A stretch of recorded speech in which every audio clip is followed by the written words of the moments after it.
Hey guys, it's your best fight friends. I'm Kelsey. That's not Rachel. That's Randy Couture. Probably doesn't need an introduction to you. He's one of the most decorated UFC fighters in history. He's a movie star. What don't you do, Randy? uh, I honestly, I'm not even sure how to answer that question. Yeah, well, you're a busy guy, man. I just watched your documentary, the PFL did that's available on ESPN Plus, and man, Yeah, I'm very, very honored. They did an amazing job. I got a ton of positive feedback from that, and obviously in the off year, PFL chose in 2020 not to try to have a season with all the pandemic stuff going on, and I actually agreed with that decision. But they started their own production company and asked if I would be willing to allow them to kind of tell my story, and I said, heck yeah, it was, and I was very honored. They did an amazing job. yeah, it was a really awesome film, and I think that probably it's overdue, right? Like part of the when I was watching it, obviously we couldn't see clips from the fights because the UFC probably owns those fights, right? And so I was a little sad that I guess that means that you're still in exile or whatever you want to call it from the UFC.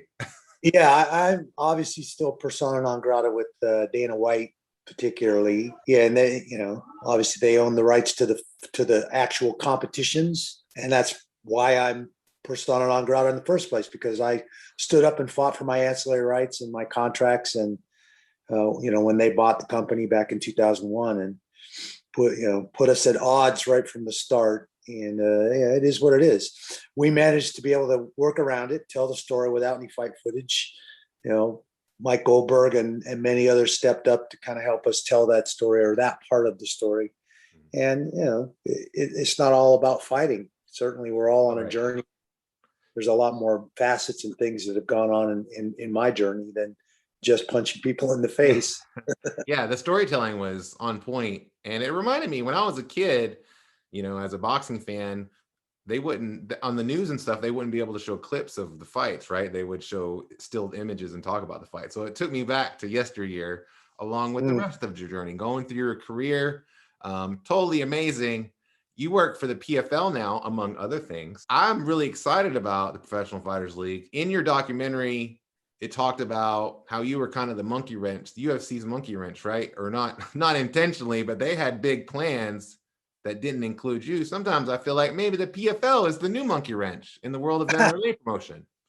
There's certainly some potential there. I definitely think we're onto something here with this format in the Professional Fighters League, and the way they're taking care of these fighters and giving them the opportunity to make a great living in the sport of mixed martial arts. So I'm pretty excited to be a part of it, and just on the commentary team, and certainly a fun thing for me to do. I think we as fighters see specific details and little nuances that the average fan watching our sport doesn't get, and we get to pass that along and shine a light on some of that stuff. So it's been a blast. The PFL seems to have the right format. They've brought in a lot of top tier talent over the last couple of years, particularly in these last 2 years. Do you think that the PFL can become the chief competitor to the UFC someday? You know what? I don't think it matters. I don't think we're worried about being the chief competitor, or poking the big bear, because obviously the UFC promotion is still the biggest in the sport.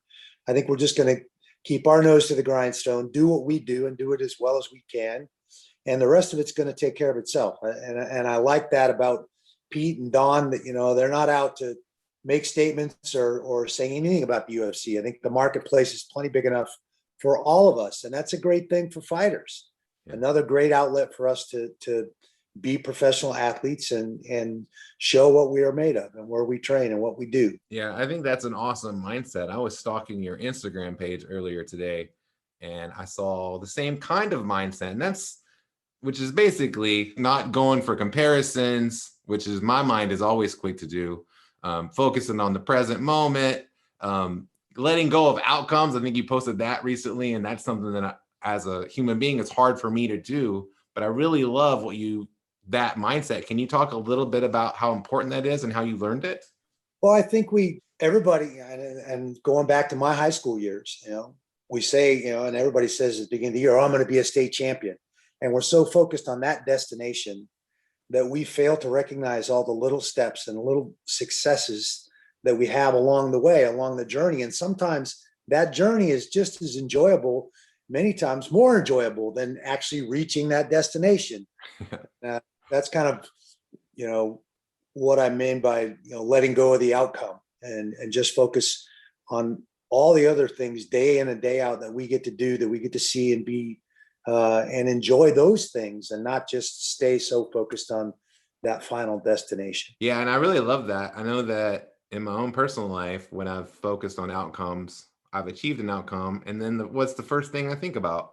What the next outcome is. There's no joy in that, but participating in the present of the now has been really special to me and helpful. It's made my life better all around me, invisible things. However, my brain still goes back to the other thing all the time. It's like a constant battle. Well, I think we're all in constant battle to be true to ourselves, be who we are in a crazy world that's trying its best to make us anything but who we are all the time. Right. And that's a fight that you never stop fighting. That's the good fight, maybe. Yeah, I think you're right. As a longtime boxing writer and as a person who makes most of the money I make covering the UFC, I find myself sometimes in a weird position because I'm grateful that the UFC exists. I'm grateful that Dana White created it, or not created it, but came in, and seemingly the circumstances around the UFC weren't super great. And now it's one of the biggest and most successful promotional companies in the world. But at the same time, seems like all these people, like all these important people like yourself, and I've heard others even anecdotally, but also in the public sphere, that are banned or exiled, or Dana White doesn't like him, so he can't come here. Why is Randy Couture banned from the UFC, but maybe like YouTuber Jake Paul can just show up whenever he wants? I don't understand that. You're asking the wrong guy. I don't know. I appreciate that you just focused on the sport. There's a lot of promotions in the sport. They're all trying to do their best to provide an outlet for us as professional athletes, and I think we have to be thankful for that. I think we have to give credit where credit is due. The Fertittas and Dana White took a sport that was, on the verge of serious trouble. They revamped it. They had the savvy to change the image and market it better and get it in a lot of places that it wasn't before. And I think all of the promotions in this sport have flourished because of that. So I think you have to give credit where credit is due. But that doesn't mean that there isn't room to grow, that the fighters shouldn't be getting a fairer shake, a fairer piece of the pie that's coming in revenues from our sport. And, I think Dana White and the UFC want to hang on to their big chunk of that and really not let go of that. And I think that's short-sighted. I think sooner or later the sport is going to grow and it's going to change. Fighters are going to get it. We're going to unite, come together, and realize we're the commodity. Without us, there is no fight. So, and I think that's what has to happen. We've got to. At the end of the day, it's still a business, and right. Businessmen are going to try to make the most they can possibly make off the situation. It's human nature. It's part of the world. So, it is what it is. I'm thankful. I've had an amazing journey. 14 years as a professional athlete in this society is a pretty remarkable thing. So certainly, not trying to bash anybody, just want to see fighters get taken care of better. And I think the PFL is doing a great job in stepping up and trying to change things and do that. Yeah, I love what the PFL is doing, both in the format, but also in how they seem to treat their fighters. People are really excited. I mean, Anthony Pettis, right? He had an offer to go back to the UFC and he decided to bet on himself. It seems like a lot more people are doing that, and I love that. Coming from the boxing world, it's like I'm presented with two things that don't make sense to me. The boxing model, if you follow boxing at all, you know how, hey, the fighters do have a lot of power in boxing. The biggest fighters have a lot of power, and that's great. They get paid a lot of money, but we also don't get the fights, right? Like, I also don't get the fights we want to see for some reason. And we have all these different promoters, and the recent Canelo fight, and it's in Dallas this weekend. They're arguing over the ring size and stuff like that. That doesn't happen in an MMA, but in MMA, they, especially in the UFC, they have this big promotional machine. They're really great at what they do. The fighters probably don't get paid enough in that thing. So is there like a happy medium somewhere between these two extremes, or do you think it should Yeah, be more like boxing? you point out some interesting things. Yeah, there isn't a lot of communication between the promoters in boxing. They don't. There are some co-promotions. There are all these different sanctioning bodies, if you will, and in our sport, the sanctioning body and the promoter are basically the same guy. Yeah. Yeah. Yeah. That's a flaw, I think, in our sport that needs to be fixed. But at the same time, we create all these other sanctioning bodies that go through the criteria of the athletic commissions and all that. Where's the transparency and the control in that as well? I think that's the big issue in boxing. Nobody remembers who won. What belt was it that Ali and Frazier fought for? Was it the WBC, IBO, WBA? I mean, those are the sanctioning bodies in boxing. Right. It wasn't about the sanctioning body. It was about those fighters that stepped in that ring. And that's the difference also in our sport. It's about the three letters, the UFC or Bellator, a lot of times, instead of the fighters that are actually stepping in that cage and fighting. And that's a big difference in boxing. Now, obviously, boxers since 1996 have enjoyed the protections of the federal legislation, the Muhammad Ali Act. Yeah. And that created transparency in the sport, eliminated some of the exclusive BS contracts and some of the power that promoters like Don King and Bob Arum were exhibiting over boxers and taking advantage of them. We as mixed martial artists don't enjoy that coverage, that protection by that That's legislation. crazy to me too. Like, how is it different? I think it's a simple fix. Change the definition from boxing to combative sports athlete. And now we all enjoy the same transparency and protections from that federal legislation in the honor of Muhammad Ali and all the things that he accomplished in boxing. Pretty simple to fix. The UFC's lobbying and spending millions to keep us from getting to a vote. So, I mean, that's the current situation. Maybe someday there will be the Randy Couture Act. That's it. But I'd love to see the Ali Act just amend it. Right. Simple amendment. That's interesting. I'm really super interested in that topic because I see the benefits in both places, but I also know that the most important thing is obviously people, right? I mean, how many heart-wrenching stories have there been in boxing, even with the Muhammad Ali Act, right? True. And then in MMA, it seems like we're on a path for even a lot more heartbreaking stories, and there already have been plenty, I'm sure, in the world of MMA. Yeah, there have been some, certainly not nearly the history that boxing has. The problem a lot of times is us as athletes, combative sports athletes, boxers, MMA fighters. We're all very egocentric. Yeah.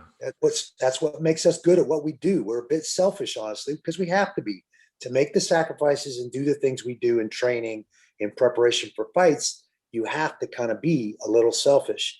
The problem with that mindset is you're not always forward thinking. You don't realize the small window that you have to make that kind of money.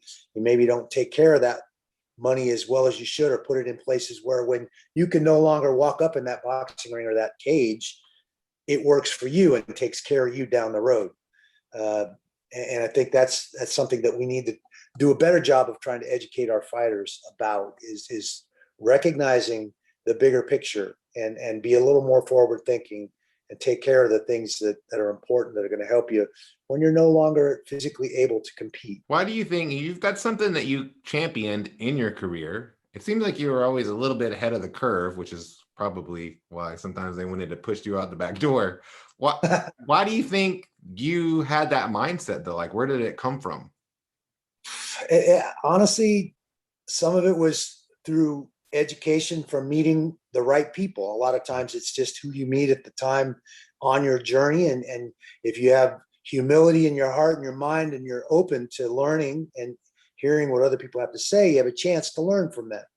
And, for me, learning about ancillary rights and learning about how crappy this contract was that they were trying to ask me to sign, that light bulb went off when I had signed with new management in 2000. Jeremy Lapp and Peter Levin, they were from Hollywood and the film industry. They understood a lot of that stuff. They were my management when Zuffa bought the UFC from SEG, and they wanted me to sign a new contract with them. and it was 17 pages of complete crap, or a lot of it. And they educated me. They're like, why would we sign this? You're the heavyweight champion of the world for this brand. And there's this. They explained all the ancillary rights and all the things that were in there, and kind of opened my eyes to the situation. Now, I was willing to stand up and fight for those things. There was for me personally, that was a good thing. I own my own ancillary rights, was able to go on, write books, do movies, and all this other stuff without their permission or participation in those activities.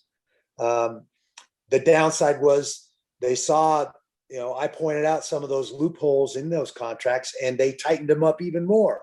So other fighters down the road that maybe weren't willing to step up and put it on the line were going to get stuck signing a contract that was actually worse than the ones they were asking me to sign. So that was the up and the downside of that. But at the end of the day, I was trying to do what was best for me, for my career, for my family. That's the bottom line. Yeah, and I think that anybody reasonably minded could understand that point of view. So my question is, do you think, like, why is there such a friction between you and Dana White today? It seems like today, or is there? Is it? Do you think you guys there isn't?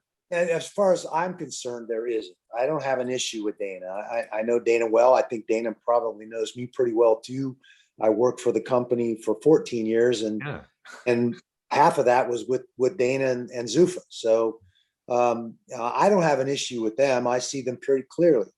I think they look at me as a bit of a rogue because I was working for them, working for Fox, commentating for the UFC. I was given a very lucrative offer.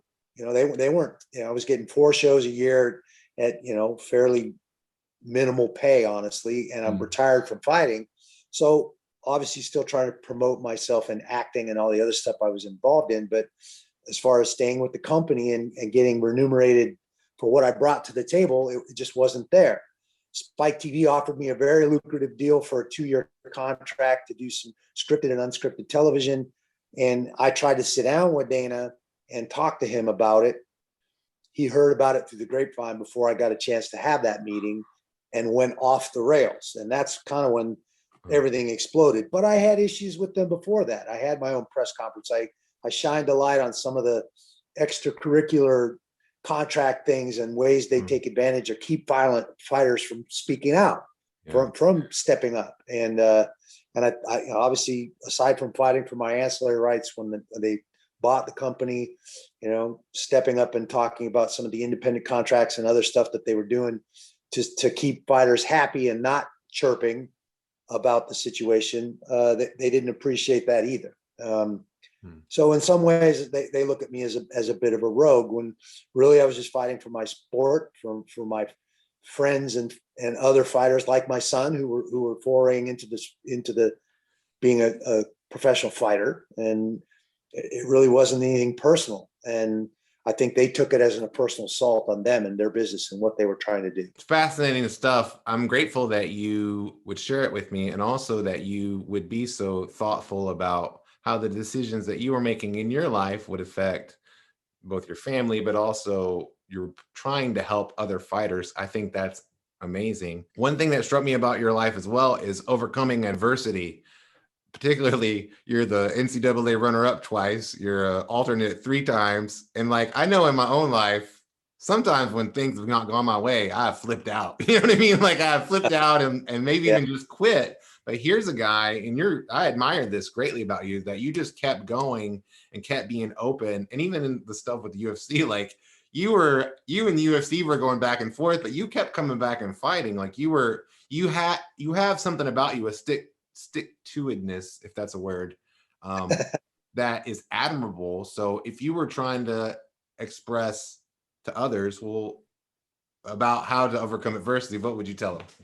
Well, I think, we all have challenges. We all have crosses to bear, our upbringings and different things that kind of create baggage, if you will, that we all drag around and have to deal with on a regular basis in our view of the world and in our interpersonal relationships. I'm no different, single parent household, oldest, a lot of responsibility put on me because of that. but I developed resilience. I developed a work ethic. Those setbacks are more important to me and forced me to really examine what I was doing and how to be better, how to do better, how to not experience that loss or failure again. That's how I always viewed it. And as it turns out, those things worked in my favor. They helped me. They prepared me. They forced me to work harder. They forced me to make adjustments. And I think those setbacks are a very important part of our journey. Yeah. And we have to embrace them instead of shying away from them. Look at them properly, put them in the right place, and embrace them. I definitely want to continue doing that in my life. Anybody watching this, I hope they consider that as well.